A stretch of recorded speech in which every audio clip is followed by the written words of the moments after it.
Comment est constitué le composant Angular? Alors on a vu dans la vidéo précédente que les composants sont organisés en arborescence, que chaque composant est bien cloisonné.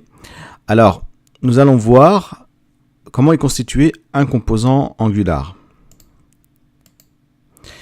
Ici, un composant Angular est constitué de son code TypeScript, d'une page HTML, qui est sa zone HTML dans la page globale, son CSS, sa page CSS, et un décorateur qu'on va voir, c'est un morceau de code.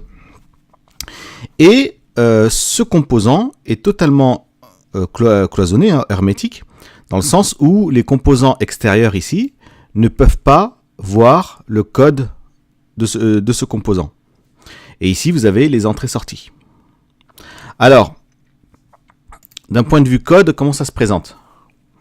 D'abord, voilà, j'ai fait deux composants. J'ai fait le composant principal app component ici. Alors ça, c'est le code TypeScript. Vous avez ici le décorateur. C'est ça. Donc c'est le symbole arrobase ici, là, component. Ça, c'est le décorateur. Ce décorateur, c'est des métadonnées qui donnent ici le nom de la balise du composant dans HTML. Et ici, donc l'URL de la page HTML et du CSS. Hein, ça correspond à ce qu'on avait vu ici, HTML, CSS. Voilà. Donc le décorateur fait référence à ces deux pages-là. Et ici, le code de TypeScript se trouve là. Voilà. Alors, ce app component que je mets ici, c'est le composant principal, celui-ci, celui du haut.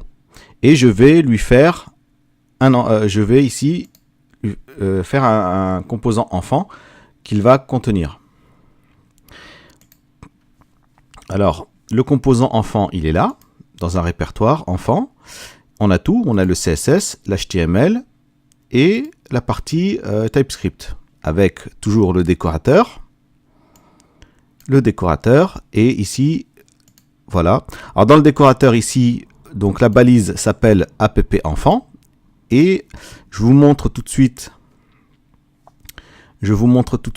alors parce qu'il est en route, bon, ce que vous voyez là, c'est le composant principal, donc c'est la page HTML entière, c'est le app component.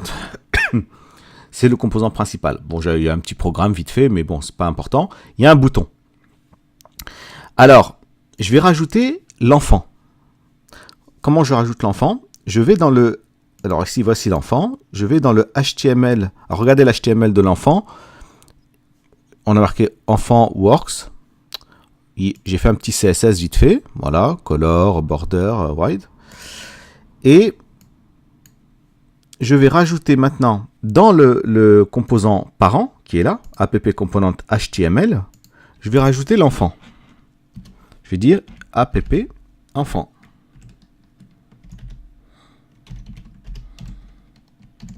Voilà, tout simplement. J'enregistre et je mets en route. Et voici ce que j'obtiens. L'HTML de l'enfant apparaît juste en dessous du bouton. Donc j'ai bien ici globalement le composant parent et ici le composant enfant. Et les deux sont bien séparés. Il n'y a pas d'interférence entre le code de TypeScript de l'enfant et le code du parent. Je ne peux pas communiquer n'importe comment entre les composants.